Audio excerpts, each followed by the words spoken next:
Okay, so this is the student training video to teach you how to do the unknown identification for a bacterial specimen. So the scenario is that you have a bacterium that you have isolated, maybe from a patient, and you are going to perform different tests to then eventually identify the genus and species for that bacterium. Now on this one you can see it says E. coli, so I'm kind of giving away the answer, but that's not the important part here. It's how to do it. So all of the bacteria that we would use for these unknowns are from the family Enterobacteriaceae, which are the enteric bacteria. That means they're in the intestine typically. Some of them can be opportunistic, some of them can mutate and become extremely pathogenic or even mildly pathogenic, but these are all gram-negative bacteria. So what we're going to do in this module is practice how you're going to go through next week's module without my help and figure out how to identify that bacterium. The one next week is not going to be E. coli. So anyway, it'll be one of these on this list.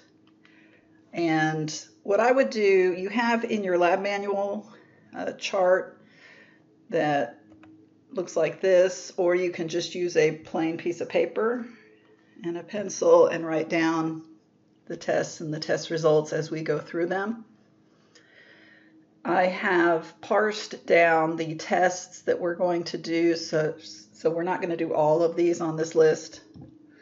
And some of them we'll see later on when we do the identification of the staph and strep bacteria. So, and then some of them I have eliminated just to keep things manageable for the virtual experience. So you can see that you will list out all the information that we get from the test results, and then I'll show you how to figure out what species that should lead you to identify that bacterium as. All right, so the first thing we would do would be you take the specimen from the patient, you take a swab, you streak for isolation. So you recall zone 1, zone 2, zone 3, where you streak out and flame your loop each time, and eventually you get these isolated colonies. And these are E. coli. They are round. They have a little bit of an irregular edge. They're shiny, not completely flat, not highly raised, so kind of medium in terms of elevation. They're white, cream color. So you can use some of these terms to describe the colonies. Now, if you do a gram stain, you would get this result here. Since this is a bacterium in the family Enterobacteriaceae, it makes sense that it comes out gram-negative. That's why you see the pink. And then you should be able to identify the cell morphology from this image. I think you can do that. And then we're giving you some other results. If the acid-fast stain gave you a result in which all the cells stained blue, then that would be what we call a negative result for the acid-fast test. And you remember the acid-fast test particularly identifies Mycobacterium, and Mycobacterium is not on our list. It's not an Enterobacteriaceae. But anyway, so negative for the acid-fast stain. The endospore stain, you remember that one starts with the malachite green and then counterstains with the safranin. And if the result is there were no green cells, nothing green staining on the slide, that would mean that your result is negative for endospores. So you'll remember that that would eliminate the Bacillus genus and the Clostridium genus. And then for your flagellar stain, let's say you saw this under the scope. What you're seeing here, these cells here, are peritrichous, the flagella surrounding the whole cell. So it is modal. All right. So the tests I just showed you are more identifying physical characteristics, the staining characteristics, and the colony characteristics. So those are physical characteristics of the bacteria. And those are things we have done previously. We have experience with those from previous labs. But what's new in this section of your course is we're introducing these biochemical tests. So for each test, there is going to be, based on the result of that test, each test will give you one biochemical characteristic, one clue towards identifying the genus species of your unknown bacterium. And I'm going to go through the different biochemical tests, and you could also save what's on the soft chalk module. I have a page called Meet the Biochemical Tests, as if you're being introduced to some new friends. And it outlines for you the same information that I'm about to give you here. And so seeing the information multiple times is helpful so that you can start to internalize that information.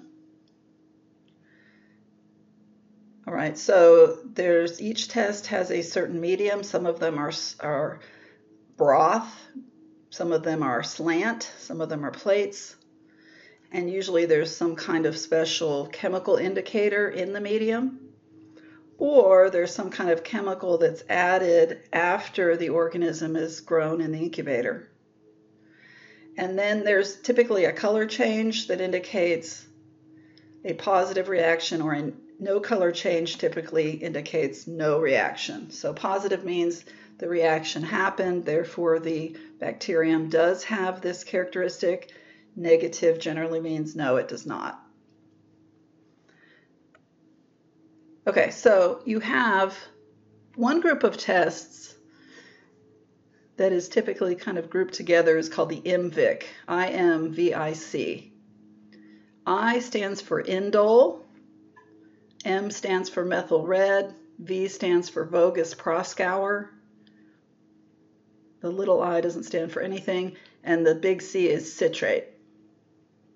So there's really four tests: indole, methyl red, Vogus Proskauer, and citrate. So these are four separate tests. All right, so the indole test is a test done with an agar that's poured into a test tube. And the test tube is not tilted, so this is not a slant. And then you're going to inoculate the agar. So they show you a picture here on the left of the agar poured in the test tube that's solidified but not inoculated yet.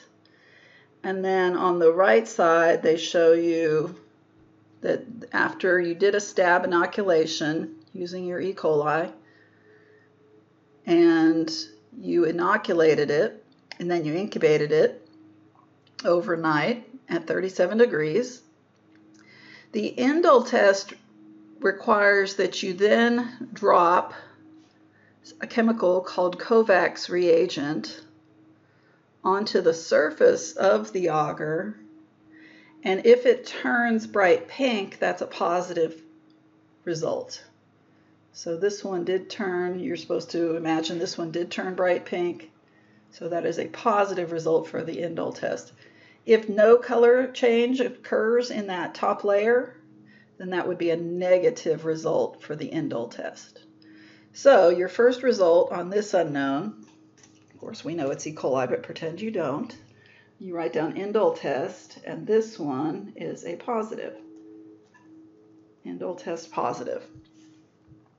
Now there's actually a second test that's also done at the same time.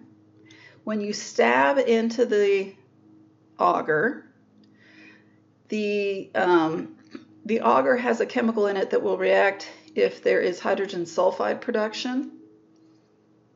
So H2S is hydrogen sulfide. And if the inoculum, the bacteria growing in the stab, if that is making hydrogen sulfide, then the agar itself will turn black.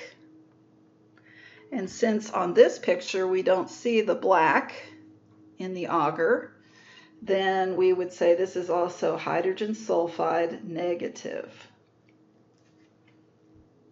So I write that down, H2S, and the result is negative.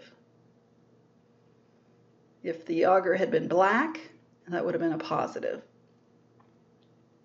So there's really two tests that are done with the SimDeep agar. Okay, moving along, on the other side of the screen, you have the citrate test, and the citrate test is the letter C from the acronym IMVIC.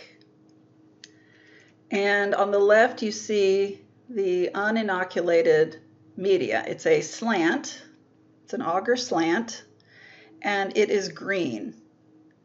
So I think you can tell that. It's a green agar slant. And you inoculate it. Remember, you use your loop and you get some cells on your loop, and then you put the loop at the very bottom of the slant and then gently move it up along the surface of the slant. So let's imagine that you inoculated the slant and then you incubated it at 37 degrees and you get it out and it looks the same. So after incubation, this one looks the same. So when there's no color change, that's a negative result. If it had been a positive result, the agar would have turned bright blue. And I do think you'll get to see that on one of your actual unknowns when you do it on your own. So this one is citrate test negative. So far I have indole test positive because of the pink Kovacs reagent layer on top of the SimDeep agar. I have negative for hydrogen sulfide because the agar didn't turn black. And then for the citrate test, I have a negative because the agar did not turn blue. So I already have 3 pieces of information that I can use to help me identify this organism.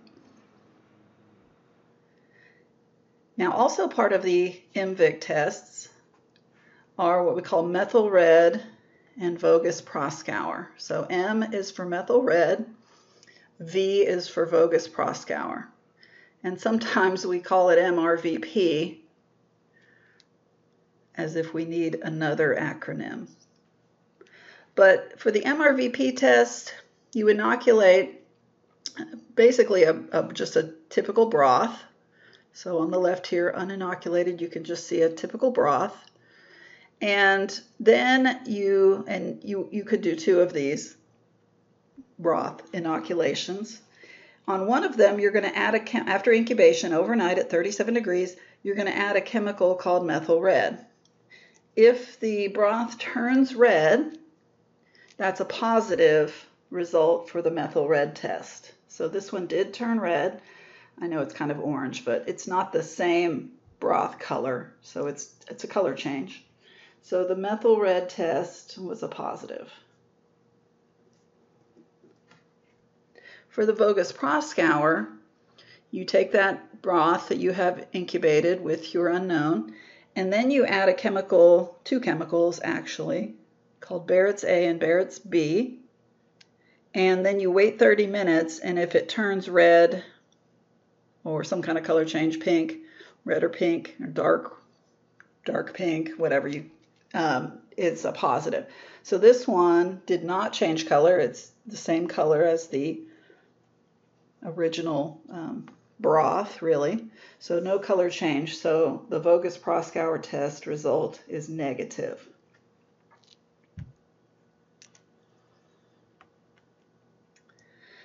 All right, on the left here, this is a test you're familiar with, TTC motility.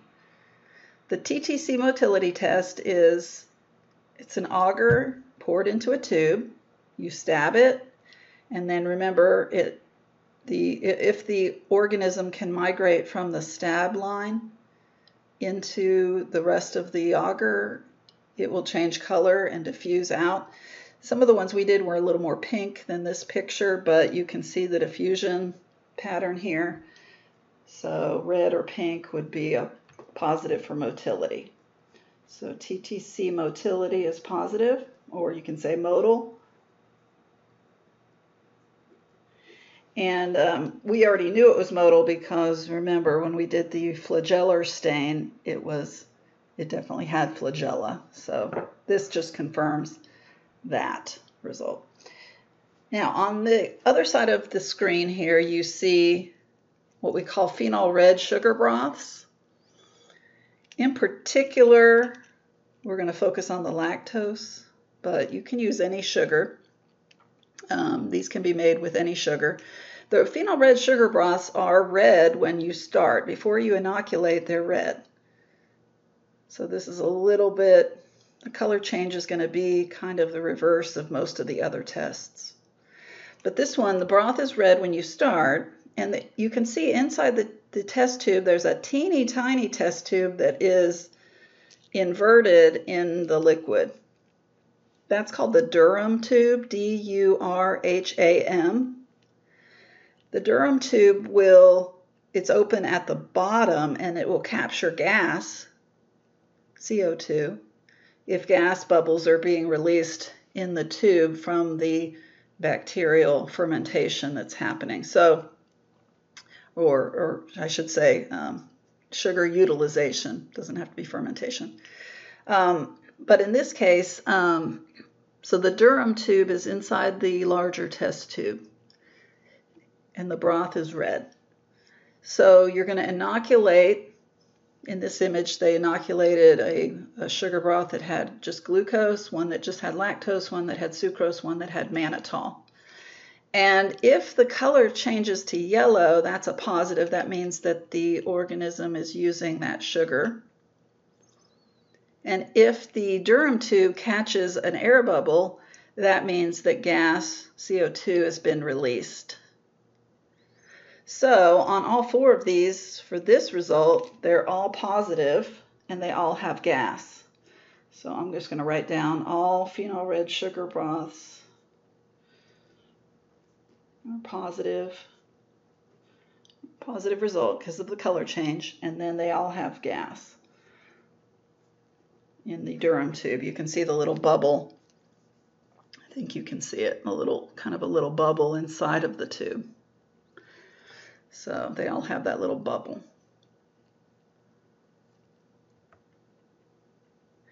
All right, now we have a couple of tests that have to do with how the organism, or can the organism metabolize certain amino acids. And you probably remember that amino acids each amino acid has an amino group, which is NH2, and a carboxyl group, which is COOH. So the amino group and the carboxyl group. If the bacterium can decarboxylate amino acids, that means decarboxylate means remove the carboxyl group. And if the bacterium can deaminate the amino acid, then that's called deamination. So does the bacterium have decarboxylase? Does the bacterium have deaminase? And that's really the metabolic question that we're asking. So let's start with the decarboxylase. Decarboxylase is a broth. It has kind of a gray-purple color. And typically you inoculate the broth, and you have to put a layer of mineral oil over the top after you inoculate. And then you incubate it at 37 degrees overnight. And if the decarboxylation is happening, the broth turns a brighter color of purple. If the organism is growing but not decarboxylating, then the broth turns yellow. So in this case, purple is a positive, and I usually remember P for purple, P for positive, which isn't such a big color change from the original broth. So that's why this one is a little or I should say counterintuitive. If the color changes to yellow, that's actually a negative on this test. So if we're looking at these, it's arginine decarboxylase positive, lysine decarboxylase positive, but ornithine, oh, I'm sorry, she has these in different order. Let's start that again. She says the first one actually in the picture is lysine. So lysine is positive. Second one is ornithine. Ornithine is positive. And the last one is arginine. Arginine is negative. So lysine positive, ornithine positive, arginine negative. I was looking at her list at the top, but look at the list at the bottom. Okay, so I wrote that down. On the deaminase, we always do phenylalanine deaminase. Phenylalanine is an amino acid. In this case, you put it in a slant, and then you have to incubate the slant. So you inoculate this phenylalanine deaminase slant, and the color of the slant is sort of, I don't know, champagne colored maybe, just a little bit of a cloudy off-white color maybe. And then when you put the reagent in after incubation, the reagent you have to drop in is called ferric chloride, so it's an iron containing substance. And if it reacts, it will turn avocado green. If it doesn't react, it'll just stay golden yellow like this. So avocado green would be a positive, and then this kind of golden yellow is a negative. So our unknown is phenylalanine deaminase negative.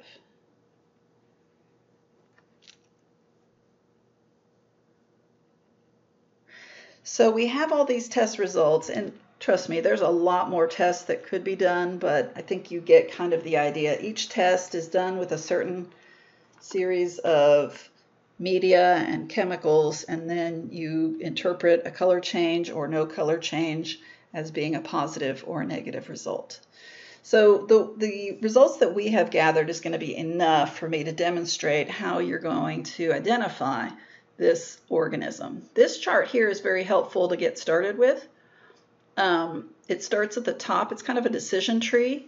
It starts at the top with your lactose. That's your phenol red broth. If you look, remember all of our phenol red broth results were positive. And so you follow the branch of the decision tree that says lactose positive. So we'll start at lactose and we'll go towards the right where it says positive. The next test it tells us to look at is hydrogen sulfide. Ours was hydrogen sulfide negative. So then we continue to go to the right. Then you get to indole. Ours was indole positive. So we go to the right again. Then we go down, follow that down to citrate. Citrate was negative. So follow the negative. And we get to Escherichia. And remember, I told you already this is Escherichia coli, E. coli. So we've already got down to our genus name. Okay. Then what you do, so let's say you know it's Escherichia. But there's more E. coli, there's more than just E. coli, there's other Escherichia species. There exists a book, and it's called Bergey's Manual, and it has, oh, it's probably 2 or 3 inches thick.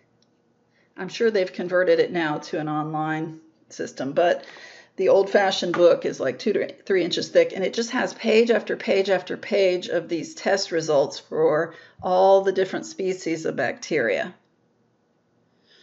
So I'm just teaching you the concept. So, but it, you know, it can get pretty hairy. But if you look at this one, for example, on the top of this, for example, they have Escherichia here. There's 2 species, no, 3 species of that.